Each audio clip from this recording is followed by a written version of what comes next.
नमस्कार मित्रों। UP APO की तैयारी करने वाले लोग अभी सिलेबस देखेंगे। जो पहली बार आए हुए हैं वो लाइक शेयर सब्सक्राइब करेंगे।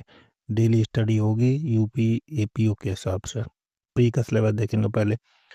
टाइम हमारा 2 घंटे का रहेगा, 1 घंटे का। ठीक है। और मार्क्स रहेंगे 150। जनरल नॉलेज के 50 नंबर का पेपर होता है और 100 नंबर का पेपर होता है लॉ का। तो जनरल नॉलेज में क्या क्या है? जनरल साइंस 8 नंबर की, जनरल करंट इवेंट्स और नेशनल इम्पोर्टेंट, इंटरनेशनल हिस्ट्री और Indian national movement, Indian polity and economy, world geography and pollution population. और इसमें लॉ में क्या क्या है? बीएनएस 2023 नया वाला आएगा 30 नंबर का, बीएनएसएस 20 नंबर का, बीएनएसएस भारतीय नागरिक सुरक्षा संहिता 2023 25 नंबर का, यूपी पुलिस एक्ट 15 नंबर का, इंडियन कॉन्स्टिट्यूशन 10 नंबर का।